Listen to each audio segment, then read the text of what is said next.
Hello, my dear viewers. My name is Anwar Hussain Barbiya and I welcome you to my channel HB Physics.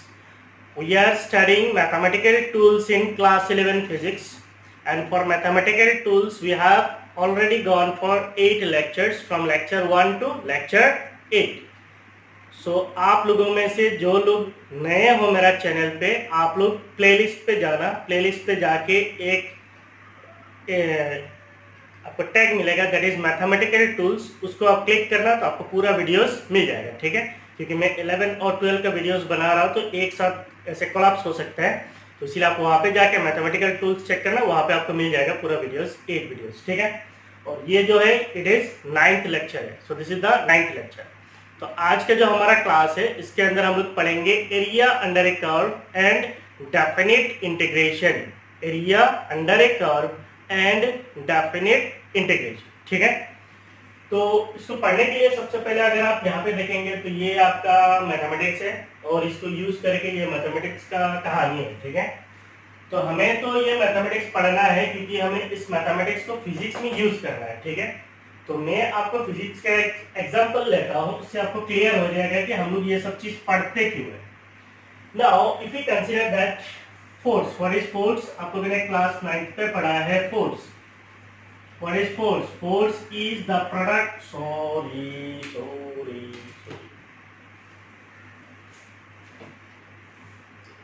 Force work done. आप लोगों ने class 9th पे पढ़ा है work done. What is work done?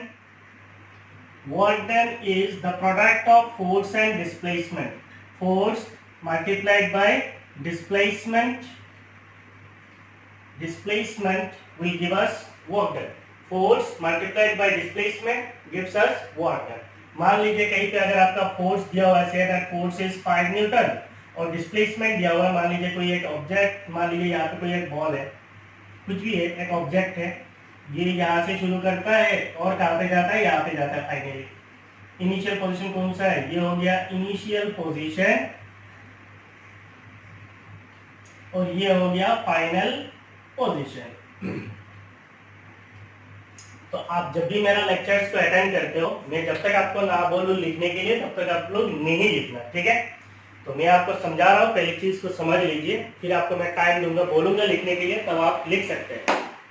ठीक है, सो हमने assume किया कि हमारे पास एक फोर्स है, दैट फोर्स इज कितना है? 5 न्यूटन है, एंड यहाँ पे कोई एक बॉल है, कोई भी एक ऑब्जेक्ट है, ये यहाँ से शुरू करता है, जाता है यहाँ पे, इसका मतलब इसका इनिशियल पोजीशन क्या है? ये हो गया इनिशियल पोजीशन, फाइनल पोजीशन ये हो गया।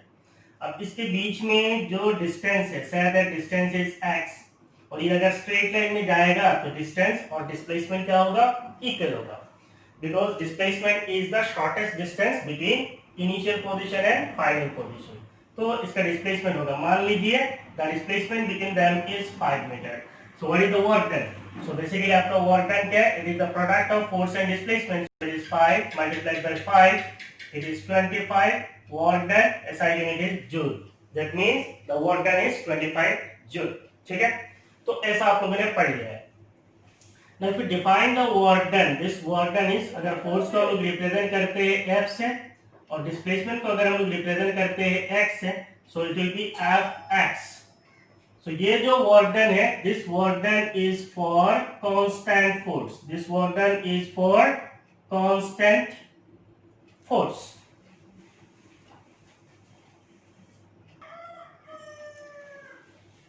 सो हम लोग डिफाइन कर रहे थे work done. What is work done? It is the product of force and displacement.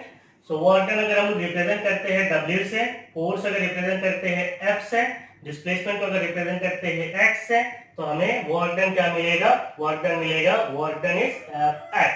ठीक है, so this is for constant force. तो आप सोचेंगे what is constant force? Constant force का मतलब क्या है? ये एक ऐसा फोर्स है जिसका मैग्नीट्यूड टाइम के साथ जो है चेंज नहीं होता है। ठीक है, तो जिसका मैग्नीट्यूड टाइम के साथ चेंज नहीं होता है, जिस फोर्स का, उसको हम क्या बोलते हैं? कांस्टेंट फोर्स बोलते हैं। ना मान लीजिए आपके पास, आपके सामने कोई एक बॉक्स दे दिया है और उस बॉक्स को आपको घसीटना है, क्या करना है? ऐसे धक्का देके लेके जाना है, और उस बॉक्स का मान लीजिए जो वेट है, that weight is around 50 kg, और उसको आपको क्या करना है? धक्का मार मार के लेके जाना है। तो आपको क्या करना है? फोर्स अप्लाई करना है। तो अगर आप फोर्स अप्लाई करते हो तो आपका जो फोर्स है वो कांस्टेंट होगा या वेरिएबल होगा? तो यहाँ पे फोर्स जो है दो टाइप का होता है, एक होता है कांस्टेंट फोर्स और दूसरा होता है वेरिएबल फोर्स। कांस्टेंट फोर्स कौन सा फोर्स होता है? जो फोर्स का मैग्नीट्यूड टाइम के साथ चेंज नहीं होता है उसको हम लोग बोलते हैं कांस्टेंट फोर्स, और जो फोर्स का मैग्नीट्यूड टाइम के साथ चेंज होता है उसको हम लोग बोलते हैं वेरिएबल फोर्स। तो अगर आप बॉक्स को धक्का देंगे, पहले आपको बहुत जोर लगाना पड़ेगा, फिर आपका बॉक्स हिलेगा। जब आपका बॉक्स हिलने लगेगा तो उसके बाद आपको थोड़ा कम फोर्स देने से भी क्या होगा, बॉक्स जाएगा। लेकिन कुछ समय धकेलने के बाद आप टायर्ड हो जाएंगे तो फिर आपका फोर्स जो है डिक्रीज होगा कि नहीं होगा? नेचुरल है। तो इसका मतलब अगर हम लोग एक ग्राफ को ड्रॉ करते हैं, मान लीजिए फोर्स वर्सेस डिस्प्लेसमेंट, तो इधर मान लीजिए आपका डिस्प्लेसमेंट है, इधर आपका क्या है, डिस्प्लेसमेंट है, और डिस्प्लेसमेंट को हम लोग रिप्रेजेंट कर रहे हैं एक्स है, और इधर आपका फोर्स है, ये जो फोर्स है say that force is FX. Force क्या है? एफएक्स है। डिस्प्लेसमेंट क्या है? एक्स है। आप बोलेंगे ये फोर्स के साथ एक्स कहां से आ गया? ये फोर्स जो ये वेरिएबल फोर्स है। क्यों वेरिएबल है? क्योंकि मैंने आपको एग्जांपल दिया, अगर आपको एक बॉक्स को धकेलना है तो पहले मैं फोर्स नहीं लेता हूं, जस्ट इमेजिन, सिचुएशन को इमेजिन कीजिए तो आपको समझ में आ जाएगा। मान लीजिए यहाँ पे कोई एक बॉक्स है, ये आपका बॉक्स है, और इस बॉक्स को आपको धकेलना है, तो आप क्या कर रहे हैं, इधर से फोर्स लगा रहे हैं, इसको धक्का दे रहे हैं, तो इधर से आप फोर्स अप्लाई कर रहे हैं, ठीक है। तो फोर्स अप्लाई करेंगे तो बॉक्स सामने की तरफ जाएगा, तो पहले आपको बहुत जोर से धक्का देना पड़ेगा, तो वो हिलेगा, हिलने के बाद थोड़ा कम फोर्स देने से भी जाएगा। मान लीजिए यहाँ तक जाते जाते आप टायर्ड हो जाएंगे, तो आपका फोर्स का मैग्नीट्यूड घट जाएगा, नेचुरली टायर्ड होंगे तो घट जाएगा। तो इसका मतलब ये फोर्स जो है कांस्टेंट है या वेरिएबल है? फोर्स जो है कांस्टेंट नहीं है, the force is changing with respect to time. तो टाइम के हिसाब से आपका फोर्स जो वो क्या हो रहा है, चेंज हो रहा है। इसका मतलब डिस्प्लेसमेंट के साथ आपका जो फोर्स है वो धीरे धीरे वेरी कर रहा है, चेंज कर रहा है। तो मान लीजिए मैं अगर एक ग्राफ को ऐसे ड्रॉ करता हूं,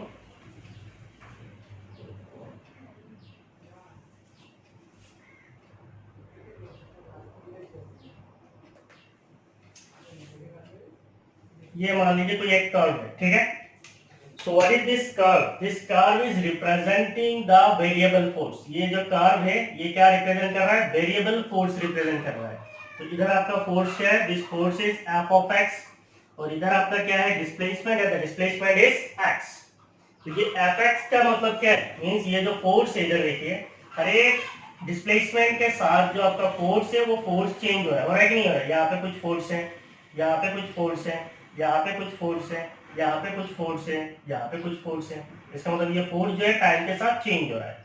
तो ये जो फोर्स है, ये फोर्स टाइम के साथ चेंज हो रहा है, इसका मतलब ये जो फोर्स है, this force is a variable force. और ये जो कर्व है, ये कर्व रिप्रेजेंट क्या कर रहा है?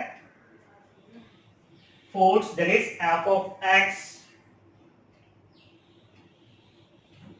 फोर्स वर्सेस डिस्प्लेसमेंट कर्व है दिस इज, ठीक है। So this is the curve representing force versus displacement. So we can say this curve is say y, it is equal to f of x. That means x के साथ force change कर रहा है, ठीक है। Now if we consider that आपका जो initial position है, मान लीजिए आपका जो मैंने बॉक्स बोला था, पहले बॉक्स यहाँ पे था, फिर ये धीरे धीरे कहाँ पे जाता है, यहाँ पे जाता है, तो ये हो गया इनिशियल पोजीशन। इनिशियल पोजीशन को अगर मैं रिप्रेजेंट करता हूँ एक्स आई से, एक्स आई का मतलब क्या है? इनिशियल पोजीशन है, और फाइनली आपका जो बॉक्स है कहाँ पे जाता है? यहाँ पे जाता है, तो फाइनल पोजीशन क्या है? एक्स एफ है। एक्स आई का मतलब इनिशियल पोजीशन है, एक्स एफ का मतलब फाइनल पोजीशन है। तो मैं ये पूरा मैथ्स को अलग कर दे रहा हूँ, ये आपका मैथ्स है, बाद में समझ में आ जाएगा।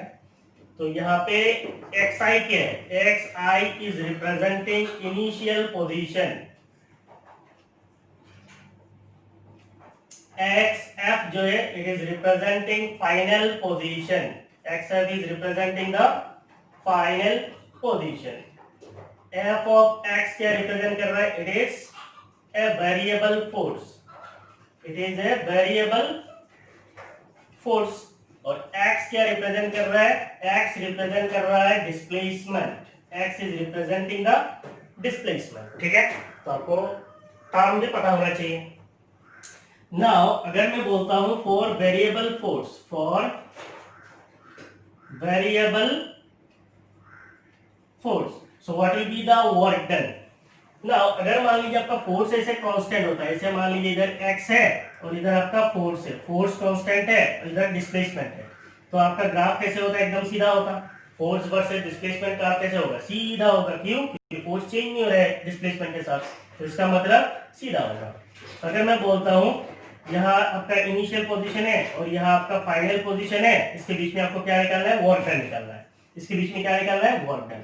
तो वर्क डन आप कैसे निकालेंगे? Work done will B force multiplied by displacement. मान लीजिए ये जो डिस्प्लेसमेंट है ये x है और ये जो फोर्स है, मान लीजिए ये जो फोर्स है दैट फोर्स इज F। ठीक है, तो force multiplied by displacement Fx will give you the work done। तो ये कौन सा फोर्स के लिए? कांस्टेंट फोर्स के लिए। अब समझ में आया कांस्टेंट फोर्स और वेरिएबल फोर्स?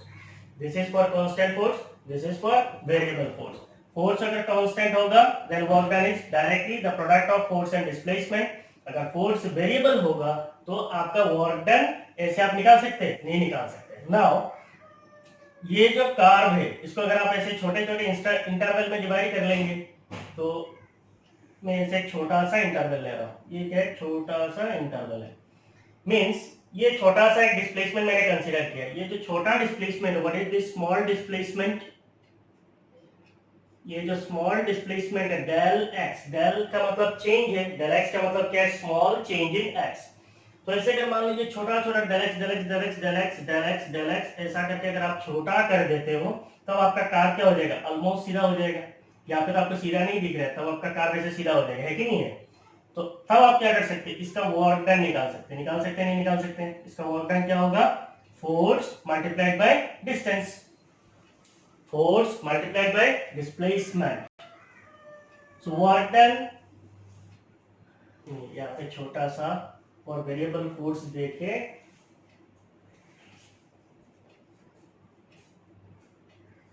हेडिंग है वेरिएबल फोर्स। कांस्टेंट फोर्स का तो टेंशन ही नहीं है। For variable force, work done for small displacement, work done for small displacement, work done for small displacement, छोटा सा डिस्प्लेसमेंट डेल एक्स के लिए वर्क डन कितना होगा? अगर मान लीजिए यहां से लेके यहां तक टोटल वर्क डन W होता है, तो छोटा वर्क डन क्या होगा? Del W। तो स्मॉल वर्क डन को मैं मान लेता हूं del W, then it will be equal to force. यहाँ पे फोर्स कौन सा लग रहा है? Fx, क्योंकि ये वेरिएबल फोर्स है तो force is a variable of x, force is a variable of x और multiplied by displacement. So displacement क्या होगा? Del x। तो del W will be equal to Fx del x। अगर आपको मान लीजिए टोटल वर्क डन निकालना है, so what will be the total work done?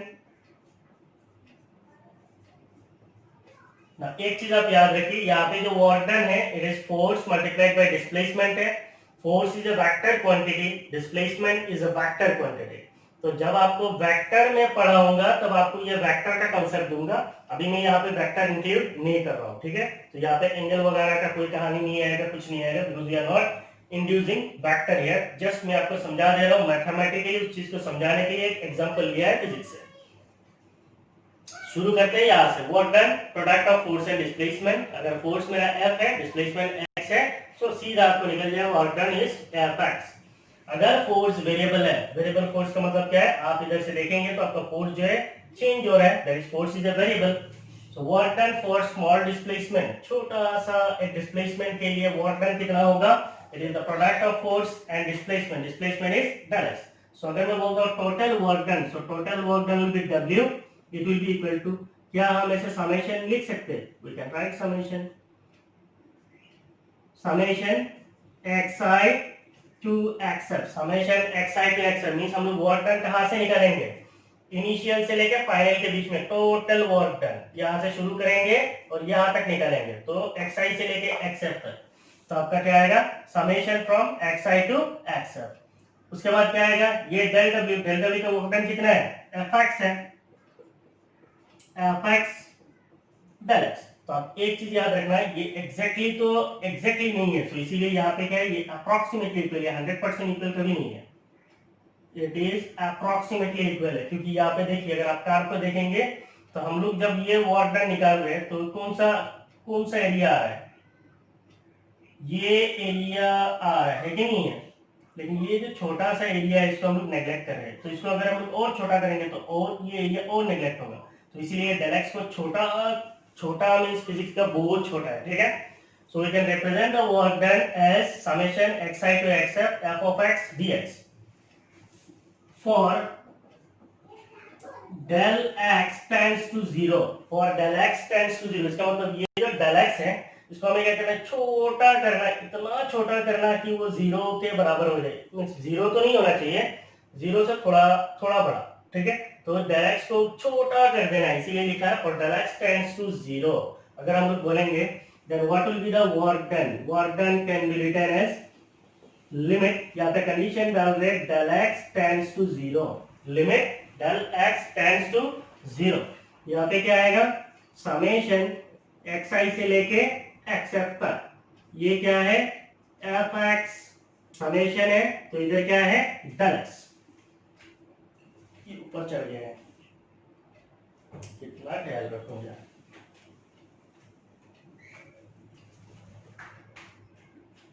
Summation xi से लेके xf तक मींस इनिशियल पोजीशन से लेके फाइनल पोजीशन तक, और यहाँ पे क्या है fx del x। तो यहाँ पे कंडीशन है जब ये लिमिट x del x जो है ये अगर 0 के पास चला जाएगा then summation will turn into integration, तो आपका समेशन जो है वो किस में बदल जाएगा, इंटीग्रेशन में बदल जाएगा, and that will B integration of xi to xf f of x dx, so del will change to d। कहानी समझ में आया? तो ये है एक एग्जांपल फ्रॉम फिजिक्स, मींस हम लोग इस चीज को फिजिक्स में कैसे यूज करते हैं, और ये चीज जो है that is area under A curve and definite integration का जो कॉन्सेप्ट है वो फिजिक्स में बहुत सारे जगह पे यूज होता है, जैसे आपका ये वर्क डन है, फिर उसके बाद में आपको प्रॉब्लम करा रहा हूँ वेलोसिटी वर्सेस टाइम ग्राफ में, बहुत सारे ग्राफ्स में ये यूज होता है। ओनली थिंग इज आपको ये कॉन्सेप्ट दिमाग में आना चाहिए। तो यहाँ पे हम लोगों ने क्या कंसीडर किया है, हमारे पास अगर हमें वर्क डन निकालना है तो वर्क डन का मतलब क्या है, फोर्स एंड डिस्प्लेसमेंट है। अगर मेरा फोर्स चेंज नहीं होता है इसका मतलब वो फोर्स कांस्टेंट फोर्स है, तो वर्क डन क्या होगा Fx, that is force multiplied by displacement. अगर हमारा फोर्स वेरिएबल फोर्स होता है इसका मतलब फोर्स टाइम फोर्स डिस्प्लेसमेंट के साथ चेंज हो रहा है, धीरे धीरे चेंज हो रहा है। और एक चीज याद रखना, practically all forces are variable, means इस दुनिया में कोई भी फोर्स मींस एग्जैक्टली कांस्टेंट नहीं हो सकता। हाँ हम लोग न्यूमेरिकल करने के लिए पढ़ने के लिए ले सकते हैं, but practically all forces are variable. तो इसका मतलब Fx अगर मैं बोलता हूं that means it is the force of variable x। सो अगर छोटा सा इंस्टेंट के लिए वर्क डन बोलूं तो ये छोटा सा इंस्टेंट है मेरा, और ये छोटा सा इंस्टेंट में डिस्प्लेसमेंट कितना है, डिस्प्लेसमेंट del x है, फोर्स कितना है Fx है। तो यहाँ पे जो वर्क डन होगा इसका वर्क डन कितना होगा del w। यहाँ पे वर्क डन del w निकालने के लिए हम क्या कर सकते हैं Fx into del x। तो अल्टीमेटली एरिया जो है एरिया इज इक्विवेलेंट टू क्या है वर्क डन है। So we can say that the area under the curve represents work done. The area under the curve represents work done. Clear? तो यहाँ पे लिख सकते हैं the area under force versus displacement, force versus displacement curve represents work done. The area under force versus displacement curve represents work done. ये curve के अंदर पे जो एरिया है ये एरिया है, ये एरिया एक्चुअली क्या बताता है, वर्क डन बताता है, ठीक है। तो यहाँ पे हम लोग अभी के लिए फिजिक्स को बंद कर देंगे, ये चीज आपको अच्छी तरीके से इन डिटेल्स पढ़ाया जाएगा वर्क एनर्जी एंड पावर में, दैट इज योर यूनिट 4। अब आ जाते हैं मैथमेटिक्स में, शुरू किया है मैथमेटिक्स में ना। यहाँ पे हमारा एक फंक्शन है, तो आपको अभी क्लियरली समझ में आ जाएगा, ये हमारा एक फंक्शन है, इज इट। तो ये हमारा एक कर्व है, so this curve is say y and this curve is a function of variable x, क्यों?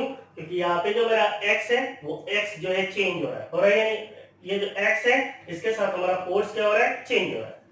तो मैं यहाँ पे एक पोजीशन लेता हूँ, दैट पोजीशन इससे इनिशियल पोजीशन है, जैसे वहां पे xi बोला था, ये x इक्वल टू b है, इसका मतलब यहाँ पे x जो है ये फाइनल पोजीशन है और इसका वैल्यू कितना है? b है। ये इनिशियल पोजीशन है, इसका वैल्यू कितना है? a है। तो ये हो गया इनिशियल पोजीशन, ये हो गया फाइनल पोजीशन। यहाँ पे हमने छोटा सा एक इंस्टेंट लिया है, ये छोटा सा एक इंस्टेंट लिया है, ये छोटा सा इंस्टेंट कितना है? डेल x है, और इसको हम dx से भी रिप्रेजेंट कर सकते हैं। ये हो गया आपका x, ये हो गया आपका y। अब आ जाइए यहाँ पे area of small element shown. तो ये जो छोटा सा एलिमेंट दिखाया गया इसका area of small element shown is equal to y dx। तो इसका ये हो गया आपका height, so it is y, और इसका ये कितना है? dx है, so it is y dx, so which is equal to fx dx। तो अगर मैं बोलता हूँ force is a function, so it will be fx, ये फोर्स नहीं है, f is a function of variable x, so ये हो गया आपका fx into dx। If we sum up all areas, अगर हम ये छोटा छोटा एरिया, यहाँ पे एक एरिया आएगा, यहाँ पे एरिया आएगा, यहाँ पे एरिया आएगा, यहाँ पे एरिया आएगा, यहाँ पे एरिया आएगा, यहाँ पे एरिया आएगा, ये सारे छोटा छोटा एरियाज को अगर हम लोग ऐड कर देंगे, if we sum up all areas between x equal to a and x equal to b, a से लेके b के बीच में जितना भी एरिया आएगा वो सारे एरियाज को अगर हम लोग ऐड कर देंगे, then it will become integration from a to b, it will become integration from a to b, f of x dx, f of x dx। ये तो फोर्स है और ये फंक्शन है बस। So which is actually what? It is the shaded area between curve and x-axis। तो ये ultimately क्या है? It is the area under this curve and the x-axis। ठीक है? तो यहाँ तक हो गया। हम और दो एप्लीकेशन करेंगे, आपको और क्लियर हो जाएगा। ठीक है? तो ये आपका बाउंड्री है फॉर मैथमेटिक्स, और ये आपका फिजिक्स का एक एग्जांपल है to understand the area under the curve and the concept of definite integration. ठीक है? सो अभी आप लोग कॉपी कर सकते हैं, सब लोग कॉपी कर लीजिए।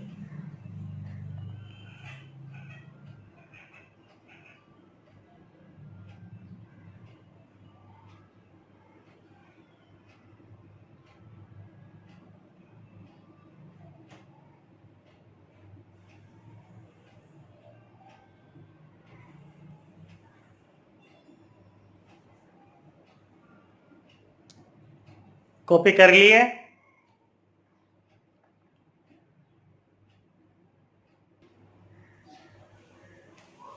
So now we'll take a simple example to illustrate the use of area under a curve and definite integration। तो हम लोगों ने पढ़ा है area under a curve and the use of definite integration। तो इस क्वेश्चन को पढ़िए। The question is the following curve represent rate of change of a variable y with respect to x। तो यहाँ पे एक कर्व है। What is that curve? This is the curve। ये जो कर्व है, ये कर्व रिप्रेजेंट करता है dy by dx। dy by dx का मतलब क्या है? It is the rate of change of y with respect to x, means y x के रेस्पेक्ट में कितना चेंज होता है, y x के रेस्पेक्ट में कितना चेंज होता है। तो इधर अगर हम लोग देखेंगे, ये हो गया हमारा x और ये यहाँ पे हमारा क्या है? y है। तो अगर हम लोग देखेंगे तो x चेंज हो रहा है, तो y हमारा क्या हो रहा है? ऐसे नीचे जा रहा है। तो इसका मतलब फिर ये 6 के बाद ये क्या हो रहा है? और नीचे जा रहा है। फिर उसके बाद 9 से 11 में ऊपर की तरफ आ रहा है। इसका मतलब मेरा जो y है वो चेंज हो रहा है किसके हिसाब से? x के हिसाब से। Find the change in the value of y, means आपको क्या निकालना है? y का वैल्यू कितना चेंज होता है when x changes from 0 to 11। जब आपका x जो है 0 से लेके 11 तक चेंज होता है, तब आपका y कितना चेंज होता है, ये आपको निकालना है। So ultimately, what is the change in y? The change in y is actually the area under the curve. The change in y is actually the area under the curve. Area under the curve है कि नहीं है? So यहाँ पे अगर मैं बोलता हूँ ये जो एरिया है ये A1 है। अब दूसरा यहाँ पे भी एरिया चेंज हो रहा है। So what are the areas? यहाँ पे लेकिन दो एरिया है। यहाँ पे एक एरिया होगा, यहाँ पे एक छोटा सा एरिया होगा। मान लीजिए ये एरिया A2 है और ये एरिया A3 है। तो अगर मैं एरिया A1, A2 और A3 को निकाल लेता हूँ, निकाल के अगर मैं सम कर दूंगा, then I will get the total area. और जो टोटल एरिया होगा वही एरिया जो है चेंज हो रहा है कहाँ पे? y चेंज हो रहा है, ठीक है। तो इसको मैथमेटिकली कैसे करेंगे, मैथमेटिकली। अब तो आपको कहानी समझ में आ गया। इस कार्ड के अंदर जो एरिया है उसको अगर निकाल देंगे that will be the change in y with respect to x। फिर उसको मैथमेटिकली कैसे रिप्रेजेंट करेंगे, so we can say that as dy is equal to dy by dx। dy by dx का मतलब क्या है, change in y with respect to x multiplied by dx, dx cancel करो dy आएगा। We can write like this. So अगर मैं बोलता हूं del y, what will be del y, it will be what is del y। del y का मतलब क्या है, चेंज इन y। आपका क्वेश्चन में बोला है find the change in the value of y। So what you are going to find out, change in the value of y आपको निकालना है। सो del y का मतलब change in the value of y will be equal to integration of dy। So ये integration of dy का मतलब क्या है, ये छोटा छोटा समय, छोटा छोटा x के लिए जो y चेंज हो रहा है वो सारे को क्या करना है, इंटीग्रेट करना है, जोड़ना है। So what will be this integration? This integration dy is, ये आपका dy by dx है। So dy by dx multiplied by dx, और लिमिट कहाँ से शुरू होगा, 0 से कहाँ तक निकालना है, 11 तक। So 0 से लेके 11 के बीच में y कितना चेंज हो रहा है वो हमें निकालना है। Now ये जो चीज है integration from 0 to 11 dy by dx into dx, ये अल्टीमेटली क्या है, it is the area under the curve। it is the area under the curve। ये कर्व के अंडर पे जो एरिया आएगा वही है। Suppose that area is a, अच्छा अभी यहाँ पे नहीं चाहिए, हम फिगर से ही समझ रहे हैं कि टोटल एरिया मान लो a। So this is actually the area under the curve. तो कर्व के अंदर का एरिया है, कर्व के अंदर कितना एरिया है, एरिया a1 a2 a3। सो अगर मैं निकालता हूं area a1, here area a1 will be equal to, ये एरिया अगर निकालना है तो आप लोग जानते हो राइट एंगल ट्रायंगल के लिए, ये क्या है, राइट एंगल ट्रायंगल है। इसका अगर आपको एरिया निकालना है, what is the area, it is half into base into altitude. So what is the base, ये बेस है, तो यहां से लेके यहां तक बेस कितना है, 6 है, इनटू एल्टीट्यूड, एल्टीट्यूड यहां से लेके यहां तक कितना है, 20 है। सो हाफ बेस एल्टीट्यूड, तो अल्टीमेटली आपको क्या मिला है, 320। सो इट इज 60 यूनिट। अगर मैं बोलता हूं area A2, what will be the area A2, ये एरिया A2 है, इसका हाफ, ये भी एक राइट एंगल ट्रायंगल है या नहीं है, ये एक राइट एंगल ट्रायंगल है, तो half base, what is the base, ये बेस कितना है, 9 - 6, so the base is 3। Altitude, ये एल्टीट्यूड कितना है, ये एल्टीट्यूड ऊपर जाएगा तो कितना है, पॉजिटिव है, नीचे है इसका मतलब ये क्या है, नेगेटिव है, तो इसका मतलब -10 है। So it will be 10 by 2, it is 5, 5 into 3 it is 15, so it is -15। अगर मैं एरिया A3 निकालता हूँ, what will be area A3, ये होगा मेरा एरिया A3, ये भी एक राइट एंगल ट्रायंगल है, तो half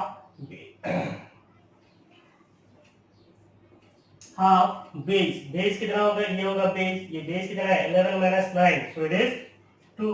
altitude again it is -10, so it will be -10 unit। so what will be the area under the curve, area under the curve, area under the curve को अगर मैं capital A से represent करता हूं तो कितने एरिया है, 3 areas है, एरिया A1 A2 A3, तीनों एरिया को आप ऐड कीजिए, you will get the area under the curve. So what will be the area under the curve, it is 60 - 25, so it is 60 - 25, so it is 35, so area under the curve is 35। Therefore, you can say that change in y from 0 to 11 is what? It is from integration 0 to 11. It is dy by dx into dx, and its value is what? It is area, और area हमें पता है what is the area under the curve? Area under the curve is 35. That is the change in y is 35। ठीक है, तो ये है आपका एक एप्लीकेशन। आप इस एप्लीकेशन को पहले कॉपी कर लीजिए, फिर मैं इसको समझाऊंगा। इस चीज को अभी कॉपी भी कर सकते हैं, लेकिन मैं इसको समझाऊंगा अलॉन्ग विद एन एग्जांपल। पहले आप इस चीज को कॉपी कर लीजिए।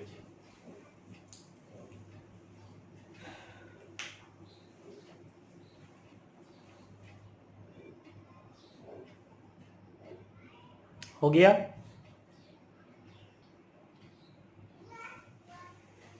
So now we'll study a small topic. It is average value of a continuous function in an interval. Average value of a continuous function in an interval.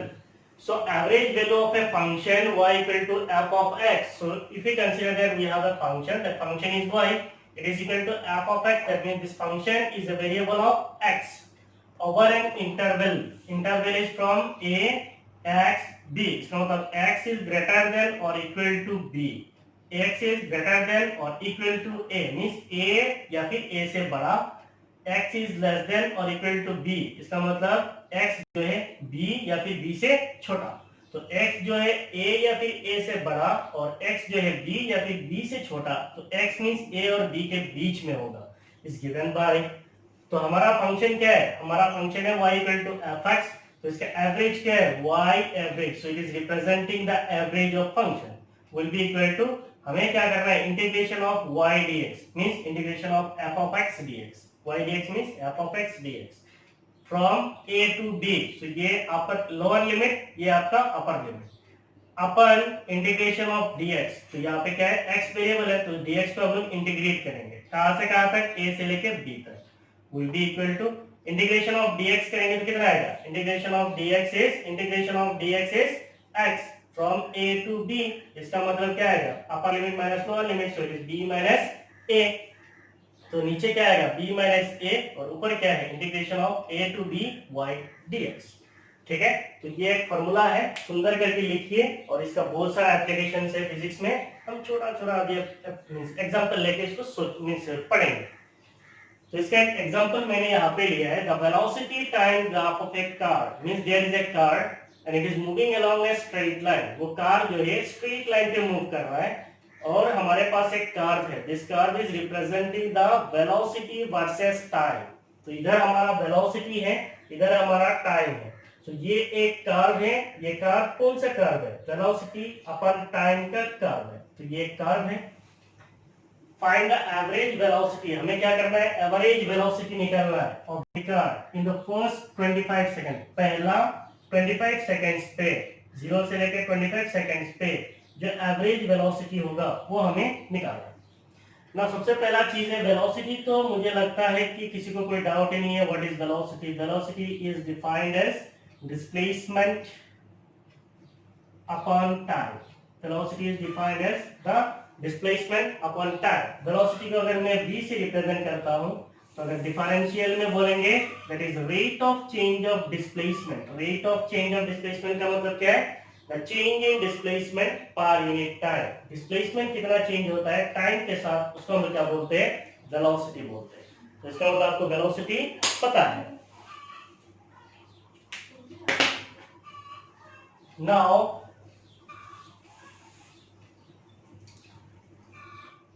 find the average velocity of the car in the first 25 second. तो इसका मतलब हमें क्या करना है average velocity निकालना है, और हमारा जो वेलोसिटी है वो किसका फंक्शन है, वो टाइम का function. So velocity is a function of time t। तो वेलोसिटी जो है टाइम का एक फंक्शन है, तो टाइम यहाँ पे वेरिएबल है, टाइम चेंज हो रहा है उसके साथ वेलोसिटी चेंज हो रहा है। So what is the average velocity, अगर मैं बोलता हूँ एवरेज वेलोसिटी, यहाँ पे जगह नहीं होगा नीचे लिखता हूं, कभी कभी मैं स्पेस को लेकर कंफ्यूज करता हूं। एवरेज वेलोसिटी, इफ वी से average velocity, say that average velocity is VAB। so average velocity AB का मतलब एवरेज है, V is for velocity, so average velocity will be equal to, average कैसे निकालते हैं इंटीग्रेशन।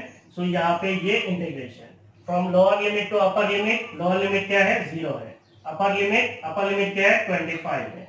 हमारा फंक्शन क्या है वेलोसिटी है, वेरिएबल क्या है टाइम है, सो v dt अपन b माइनस a। तो b कितना है मेरा upper limit 25 minus a means lower limit, so it is 0, so it is 25 minus 0, so it will be equal to, so ये जो हमारा नीचे तो कितना है 25 है और ऊपर में जो ये है integration from 0 to 25 b dt। So ये जो वैल्यू है ये हमें क्या देगा area under the curve. So this is the area under VT curve, area under VT curve from t equal to 0 to t equal to 25 second. आपको समझने के लिए मैंने पूरा सेंटेंस लिख दिया। तो इंटीग्रेशन 0 to 25 v dt, तो ये जो इंटीग्रेशन है ये क्या है, इससे पहले वाला है area under the curve and definite integration है। So ultimately this will give us the area, तो ये एरिया है। So this will give us the area under v dash t, v का मतलब वेलोसिटी, t का मतलब टाइम है। So velocity time graph है, vt कर्व है, इसका मतलब वेलोसिटी टाइम कर्व। सो इस वेलोसिटी टाइम कर्व के अंडर पे जो एरिया है from t equal to 0 to t equal to 25 second, ये वेलोसिटी टाइम ग्राफ जो है कहां से शुरू होता है, 0 से 25 सेकंड्स के बीच में, उसका एरिया हमें निकालना है। So the average velocity VAV will be equal to area under VT curve. मान लीजिए इसका मैं नाम दे देता हूं A1, इसका नाम दे देता हूं A2, इसका नाम दे देता हूं A3। तीनों एरिया को ऐड करेंगे। So that three areas are A1 plus A2 plus A3, तीनों एरिया को ऐड करेंगे, डिवाइडेड बाय 25 करेंगे, will get the average velocity. Here area A1 जो है, what is the area A1? तो ये एक राइट एंगल ट्रायंगल है, half, so it will be half. What is base? ये है base, what is the base? It is 10। Altitude, what is altitude? Altitude is 20, that means area A1 is 2, so it will be 5, 20, so it is 100. area A1 is 100. अगर मैं area A2 को निकालता हूँ, so it will be again half, it is not half, it is a rectangle, 20 minus 10, तो आपका जो breadth है वो हो जाएगा 10, height हो जाएगा 20, इसका मतलब ये rectangle है। so rectangle का एरिया क्या होता है? length into breadth. Is it a rectangle or not? It is a rectangle. इसका ये height मान लो, height कितना है 20 है, और इसका length मान लो 20 है, और breadth कितना है 20 minus 10, so it is 10. तो इसका मतलब length into breadth, so it is 20 into 10. So 20 is the length, 10 is the breadth, so it is 200. What is area A3? आपको दिख रहा है? नहीं दिख रहा है।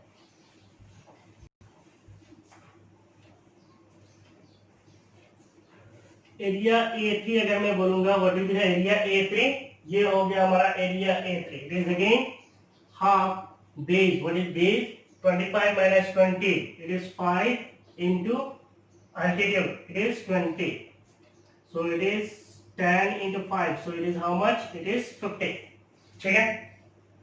Now we substitute this here. What is area A1? Area A1 is 100, area A2 is 200, area A3 is 50 divided by 25. That means it is 350 divided by 25. हम velocity निकाल रहे हैं, तो ऐसा यूनिट होगा, व्हाट विल बी द ऐसा unit? Metre per second. Displacement by time, so it is metre per second. So 35, so it is 1 4, so 14 meter per second. So what is the average velocity? Therefore the average velocity is 14 meter per second. Clear? सो आप देखिए mathematics को physics में कितना सुंदर तरीके से इस्तेमाल किया जाता है। इसीलिए फिजिक्स पढ़ने से पहले मैथमेटिक्स पढ़ना बहुत जरूरी है। मैथमेटिक्स का बेसिक्स आपके पास रहना चाहिए। ऐसा बोलते हैं लोग, मैथमेटिक्स का क्या जरूरत है, तो बिना मैथमेटिक्स का आपका फिजिक्स जो है जिंदगी भर के लिए अधूरा हो जाएगा। आप कभी भी फिजिक्स में सक्सेसफुल नहीं हो सकते अगर आपका मैथमेटिकल टूल्स, बेसिक मैथमेटिक्स, ये सब चीज ऐसा नहीं है कि बहुत नया चीज है, बस डिफरेंशिएशन इंटीग्रेशन है, वो तो आपका 2 लेक्चर में ही खत्म हो गया, बाकी मैथमेटिक्स में पढ़ लेना। लेकिन इतना तो आपको पता होना चाहिए कि कैलकुलेशन कैसे करते हैं, ट्रायंगल है, रेक्टेंगल है, इनका एरियाज कैसे कैलकुलेट करते हैं, एडिशन, सब्ट्रैक्शन, मल्टीप्लिकेशन, इन सारी चीजों पे आपका दिमाग जो है फास्ट होना चाहिए, तो ये आपका फिजिक्स जो है बेहतर होता है। तो आप एक काम कीजिए, आप इसको कॉपी कर लीजिए।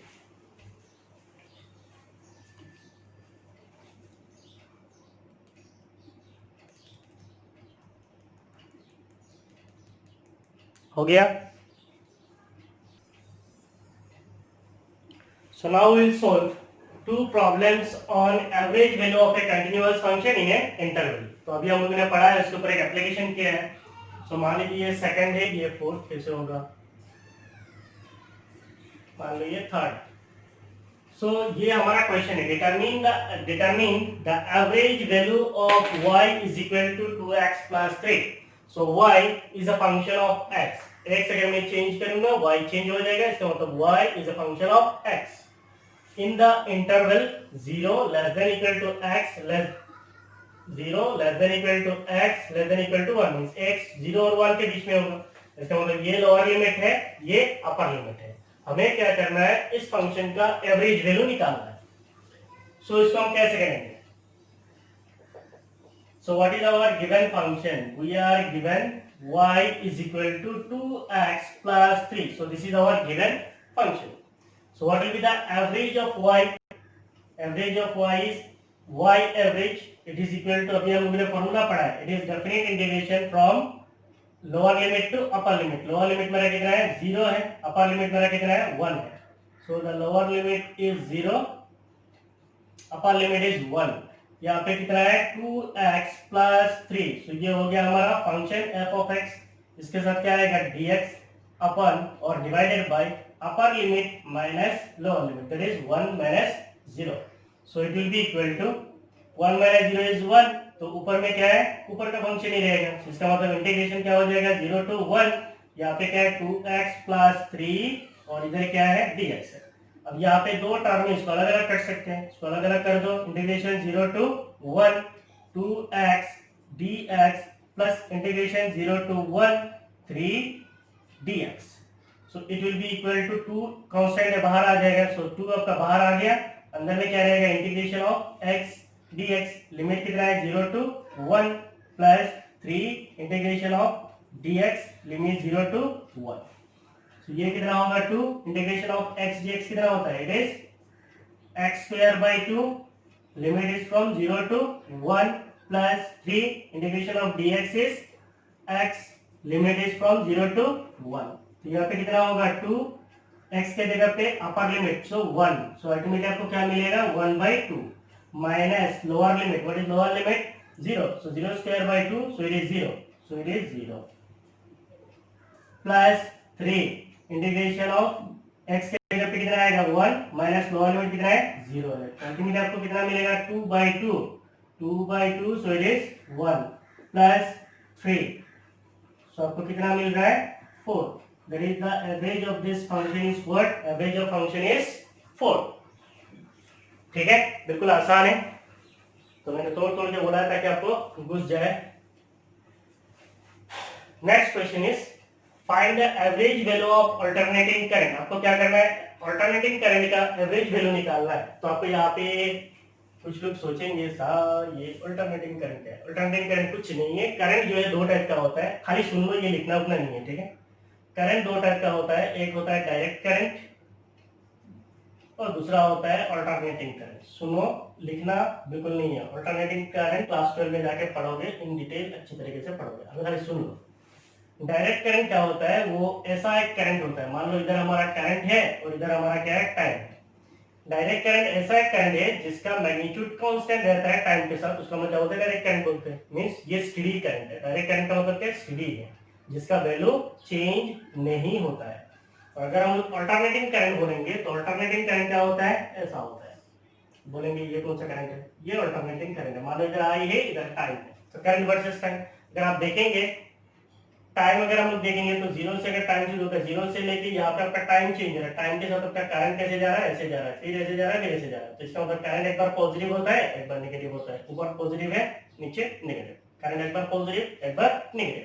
और करंट का जो वैल्यू है वो कंटिन्यूअसली चेंज होता है। करंट का जो वैल्यू है वो कंटिन्यूअसली चेंज होता है, उसको हम लोग क्या बोलते हैं, अल्टरनेटिंग करंट बोलते हैं। सो एक करंट, मैं डेफिनेशन बोल रहा हूँ, खाली सुन लो। एक current that has constant magnitude with time is called direct current. एक ऐसा करंट जिसका मैग्नीट्यूड टाइम के साथ कांस्टेंट होता है, उसको हम लोग बोलते हैं डायरेक्ट करंट। और अल्टरनेटिंग करंट का मतलब क्या है, ये एक ऐसा करंट है जिसका मैग्नीट्यूड टाइम के साथ कंटिन्यूअसली चेंज होता है और जिसका पोलैरिटी भी चेंज होता है। पोलैरिटी एक बार पॉजिटिव होता है, एक बार नेगेटिव होता है, उसको अल्टरनेटिंग करंट बोलते हैं।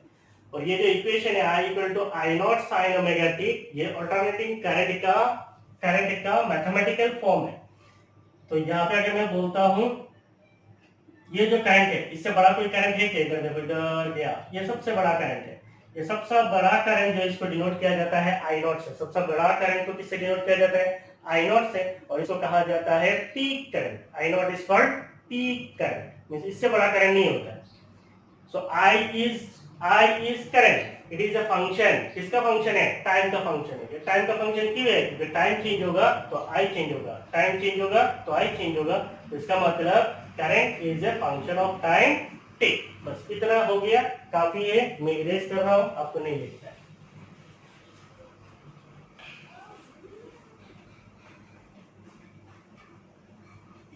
अब आप मान लो कुछ नहीं है, आपके पास एक फंक्शन है। What is that function? You are given a function. That function is I equal to I naught sin omega t. This is a function. आपको इसको क्या करना है? एवरेज करंट निकालना है। So what is average current? I average हम लोगों ने पढ़ा है, it is integration from lower limit to upper limit. आपका इंटरवल दिया हुआ है, lower is 0, upper is pi by omega. So lower कितना है? 0 है, lower limit is 0, upper limit is pi divided by omega. Function क्या है? Function is I naught sine omega t, और टाइम के साथ कर रहे हैं तो इधर क्या आएगा? D divided by upper limit minus lower limit. इसका मतलब ये कितना होगा?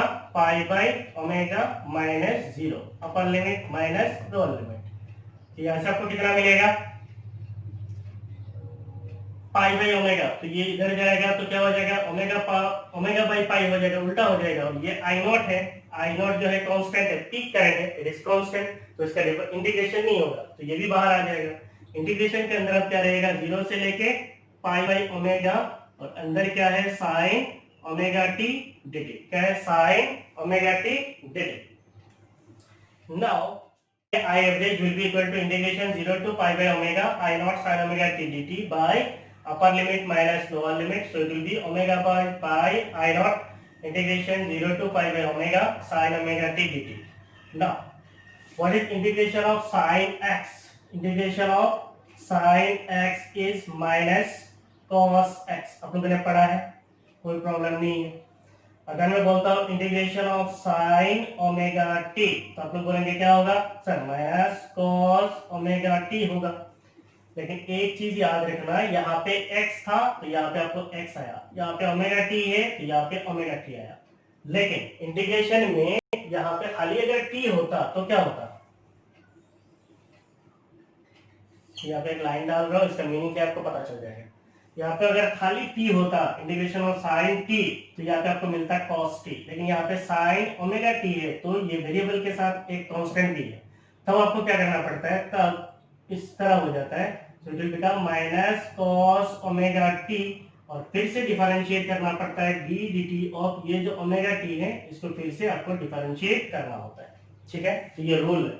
Integration of sine omega t will be equal to, आपका formula minus cos omega T divide होगा किसके साथ? Differentiation of this omega is constant, constant के साथ टाइम है।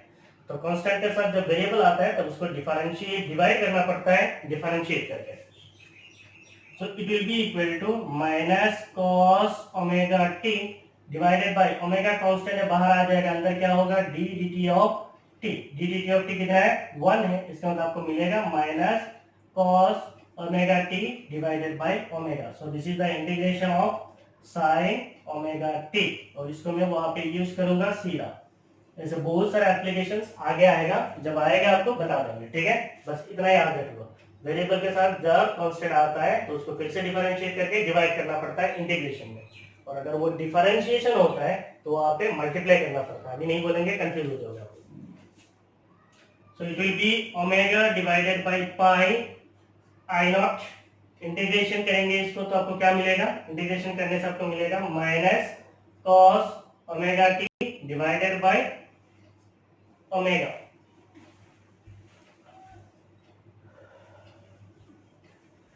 Minus cos omega t divided by omega. Limit कितना होगा? Limit होगा 0 से लेके पाई बाय ओमेगा,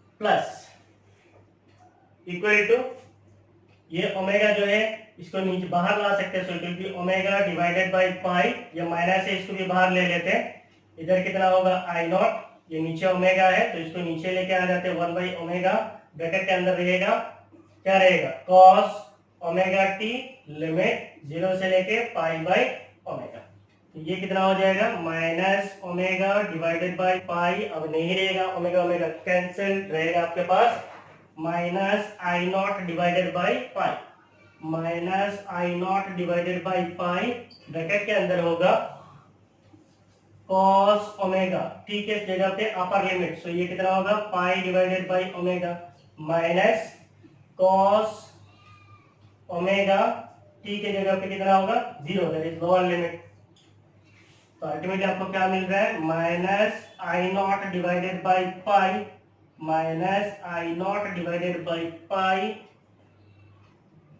ब्रैकेट के अंदर ओमेगा ओमेगा कैंसिल cos पाई कितना है -1 माइनस cos 0 कितना है 1, सो अल्टीमेटली आपको क्या मिल रहा है this is your average current, so the average current I average will be equal to ये minus minus minus 2, so ultimately 2 I naught divided by pi, so it is 2 I naught divided by pi, so the average current is 2 I naught by pi. तो यहाँ पे हमने एक नया चीज सीखा है, इसको स्टार मार के रखना, बहुत सारे ऐसे एप्लीकेशंस में आपको यूज होता है। सो आज का ये क्लास थोड़ा लॉन्ग हो गया, फिर भी हमने कुछ तो किया है।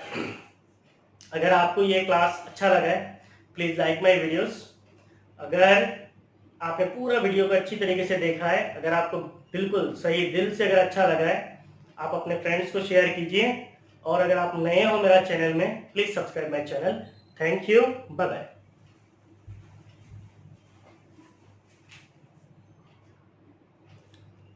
आप लोग इस चीज को पोज मारिए और जल्दी लिख लीजिए।